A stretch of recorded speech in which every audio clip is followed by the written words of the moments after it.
읽은 본문으로 하나님의 책망과 교훈으로 일어나리라는 제목으로 하나님의 말씀을 나누겠습니다. 여호야김 시대에 느부갓네살 왕이 올라옵니다. 굉장히 역사적으로 중요한 인물 중에 하나가 느부갓네살이죠. 여호야김 시대에 바벨론의 왕 느부갓네살. 이 느부갓네살은 남유다를 멸망시킨 왕입니다. 자, 그런데 요시야 시대부터 선지자가 활동을 하기 시작합니다. 스바냐, 하박국 그리고 정말 중요한 선지자 중에 하나는 예레미야가 사역을 하기 시작합니다. 여호야김에게 예레미야가 예언을 했습니다. 그러나 하나님의 말씀을 듣지 않습니다. 하나님 말씀대로 살지 못하게 하는 이유들이 그의 인생 가운데 있었기 때문이에요. 그래서 그는 하나님의 말씀을 듣지 않습니다. 여러분, 우리도 생각해 볼 필요가 있습니다.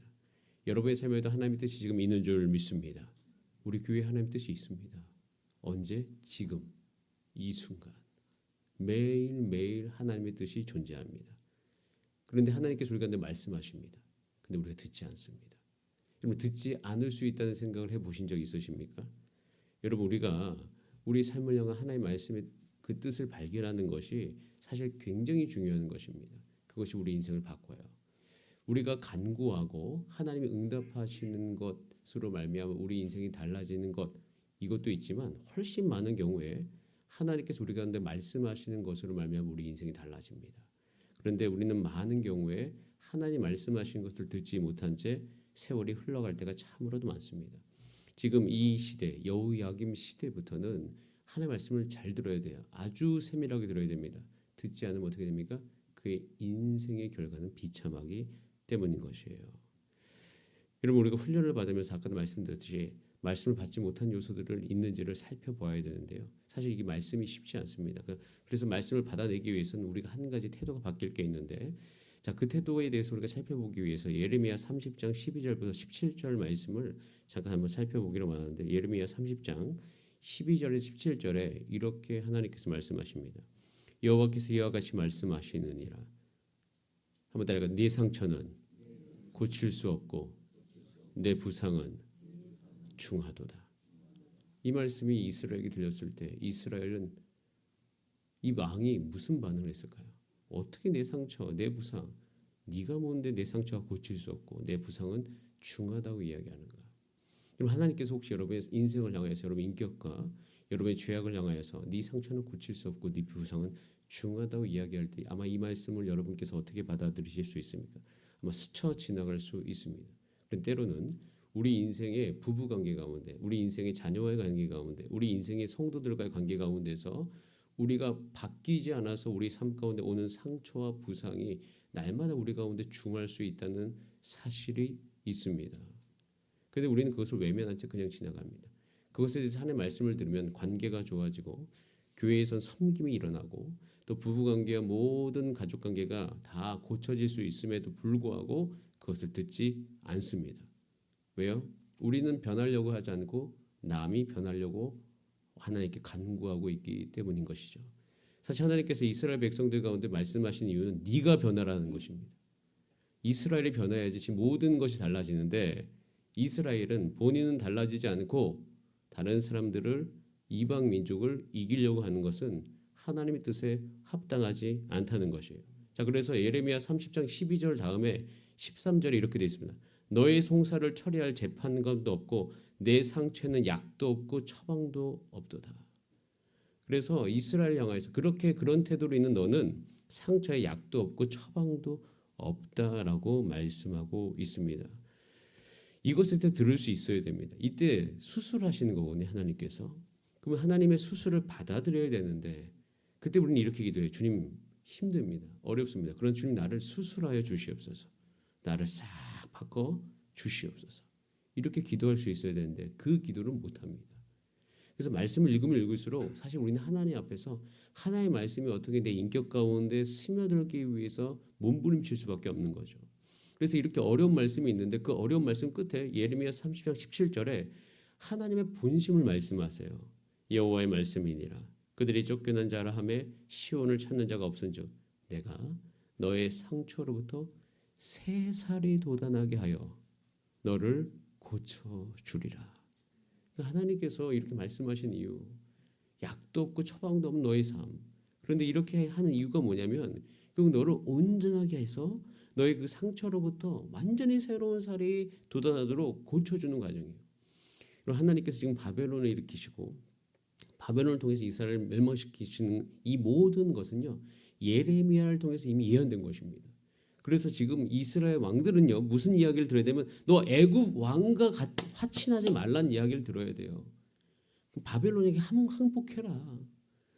그것만이 너희가 살 수 있는 길이다. 결정됐다. 그 뜻을 바꿔보려고 하지 말아라. 이미 나는 바벨론을 일으켜서 너희를 완전히 새롭게 하기로 결정했다. 그래서 예레미야를 통해서 무슨 말씀하시죠? 너희는 무조건 70년 동안 바벨론 포로기를 지내야 된다고 이야기하시는 거예요. 그 받아들일 수 없다는 거예요. 하나님 말씀인데도 불구하고. 그런데 우리는 그것을 받아들일 수 있어야 되는 거예요. 그래서 우리는 이 성경을 관통하면서 열왕기상하를 관통하고 이 모든 역대상하를 관통하면서 우리 삶 가운데 변화되어야 될 태도는 하나님의 말씀에 대한 건의가 우리 삶 가운데 온전히 임하는 것이 우리 인생을 온전케 할 수 있다는 그 믿음과 태도가 저와 여러분 가운데 있게 되기를 간절히 바랍니다. 여러분, 하나님께서 여러분 인생을 향한 모든 답을 가지고 계신 줄 믿습니까? 하나님께서 여러분 가정을 온전케 하시는 답을 가지고 계심을 믿습니까? 무엇보다도 하나님께서 우리 교회를 일으키시고 하는 모든 방법을 오직 하나님이 갖고 계신다고 믿으십니까? 그렇다면요, 우리는 물어야 됩니다. 하나님, 내가 섬기는 기간이 왜 어렵습니까? 내가 섬기는 마디가 왜 어렵습니까? 하나님, 내가 섬기는 이 가정이 왜 어렵습니까? 하나님, 이것에 대해서 내가 어떻게 행할 수 있는지 내게 말씀하여 주시옵소서. 내게 그 방법을 알려주시옵소서. 우린 그렇게 기도할 수 있어야 됩니다. 놀랍게도 하나님은 모든 방법에 대한 답을 준비하고 계십니다. 그런데 우리가 그것에 대해서 묻지 않고 들을 수 없는 것이 통탄할 일인 것이죠. 저는 여러분의 인생의 모든 문제에 대한 답을 가지고 계신 하나님께 이 새벽마다 나와서 물어보신 여러분 되시기를 간절히 바랍니다. 저는 이 새벽에 나와 성도님들 가운데 전 복이 임하기를 원하는 것이 뭐냐면 하나님이 여러분 가운데 뜻을 알려주시는 복을 여러분이 누리기를 간절히 바랍니다. 그것을 알아. 그거대로 한번 행동해 보세요. 여러분 삶이 날마다 새로워지는 것을 느낄 수 있습니다. 여러분의 삶 가운데 풀리지 않는 그 매듭이 풀리게 되는 인생이 될 것입니다. 그것이 하나님께서 우리가 주시는 말씀인 것이에요. 여러분, 선지자를 통해서 하신 말씀이 안 이루어집니까? 다 이루어집니다. 완전히 다 이루어집니다. 그래서 열왕기하 오늘 24장에도 보더라도 이 일이 유다의 임함은 곧 여호와의 말씀대로 그들을 자기 앞에서 물리치고자 하십니다.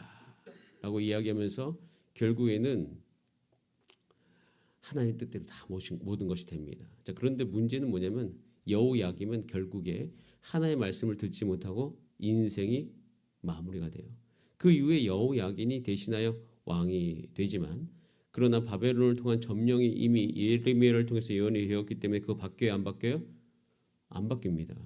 그래서 오늘 자 7절 말씀 같이 한번 읽어보겠습니다. 7절 말씀 시작. 애굽 왕이 다시는 그 나라에서 나오지 못하였으니 이는 바벨론 왕이 애굽 강에서부터 유브라데 강까지 애굽 왕에게 속한 땅을 다 점령하였음이더라. 혹시 여러분 이 말씀 읽으면서 여러분 마음속에 이런 생각할 수 있습니다. 아니 그래도 하나님 사랑의 하나님이신데 이 이방 민족에게 이스라엘 점령당하는 것을 허용하셔야 되는가? 혹시 이런 생각하시는 분들은 열왕기상을 다시 읽으셔야 됩니다. 하나님께서 이스라엘 백성 가운데 얼마나 많은 기회를 주셨습니다. 이 정도 기회를 주셨으면 망해도 됩니다. 오히려 망하는 것이 낫습니다. 망하는 것이 훨씬 좋아요. 망하지 않고서는 새살이 일어날 수 없기 때문에 하나님께서 그 일을 행하시는 것입니다. 창세기에도 우리가 알 수 있죠. 하나님께서 홍수를 일으키셨을 때 홍수 일어나야 하지만 되는 상황이었습니다. 그러니까 이런 정도의 그 이스라엘의 상태가 심각했다는 것이죠. 그래서 결국에는 하나님의 말씀대로 이들은 망하게 됩니다. 여호야긴도 3개월밖에 다스리지 못하는 왕이 되는 것이죠. 그래서 24장 13절에 이렇게 되어 있어요. 여호와의 성전의 금 그릇을 다 파괴하였으니 여호와의 성전의 금 그릇을 다 파괴했대요. 근데 그게 뭐 같이 되었다? 파괴되었는데 여호와의 말씀과 같이 되었더라. 그 성전의 모든 그릇을 파괴하는 것이 누구의 뜻이라는 거예요? 하나님의 뜻이라는 거예요. 여러분 이 말씀을 읽으면서 우리 안에 경각심이 일어나게 되기를 간절히 소원합니다. 저는요 디모데후서 3장 그래서 15절, 16절, 17절에서 정말 중요하게 보는 단어가 있어요. 제가 읽어드리겠습니다. 또 어려서부터 성경을 알았나니 성경은 능히 너로 말미암아 그리스도 예수 안에 있는 믿음으로 말미암아 구원에 이르는 지혜가 있게 하느니라. 모든 성경은 하나님의 감동으로 된 것으로 교훈과 책망과 바르게 함과 의로 교육하게 유익하다라고 되어 있습니다. 하나님의 감동으로 된 성경이 우리 인생 가운데 하는 기능은 교훈과 책망과 바르게 함과 의로 교육하기다라고 되어 있습니다.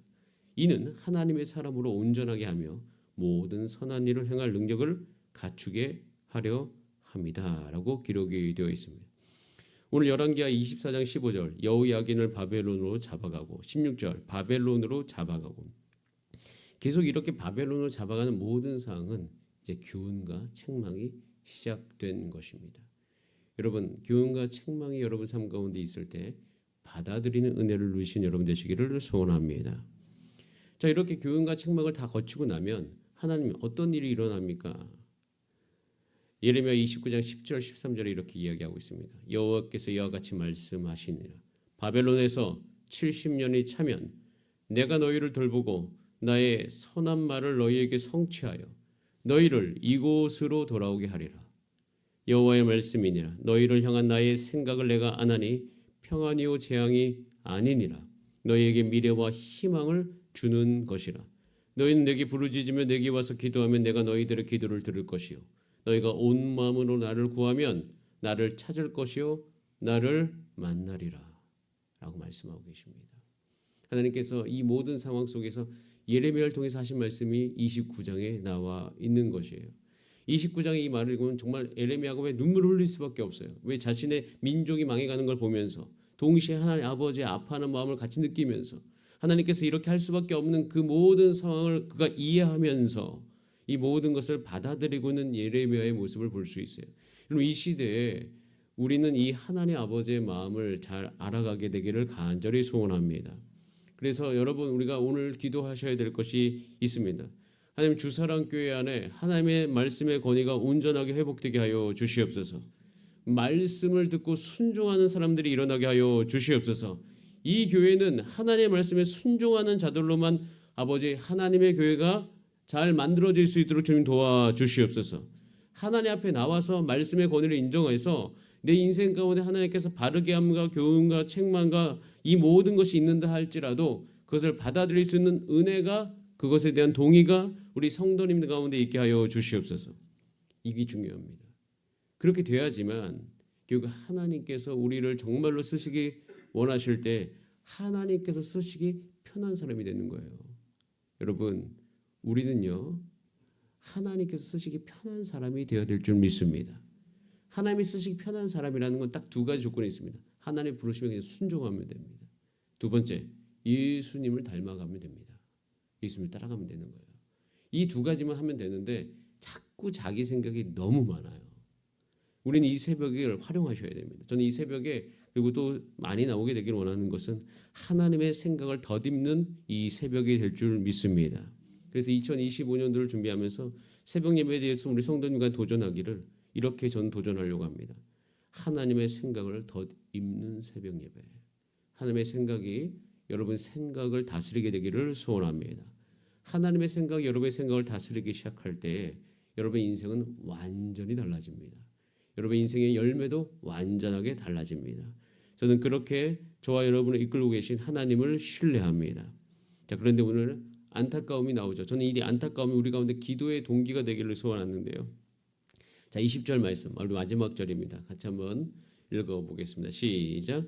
여호와께서 예루살렘 유다를 진노하심 그들을 그 앞에서 쫓아내실 때까지 이르렀더라. 시드기야가 바벨론을 어떻게 한다고요? 하나님의 말씀을 듣지 않는 거죠. 바벨론을 배반하면 자기에게 재앙입니다. 살 기회도 놓쳐버리는 거예요. 바벨론에 넘어가서 하나님의 뜻을 이뤘던 사람들이 있잖아요. 누구죠? 다니엘. 다니엘은 이미 바벨론 1차 포로기에 넘어갔던 사람입니다.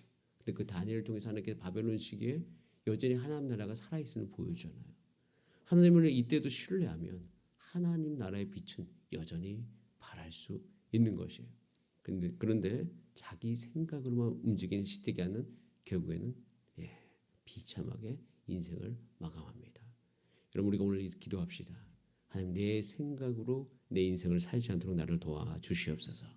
하나님의 생각으로 살아갈 수 있도록 주님 우리를 붙잡아 주시옵소서. 함께 기도한 저와 여러분 되기를 소원합니다. 우리 다 함께 기도하시겠습니다.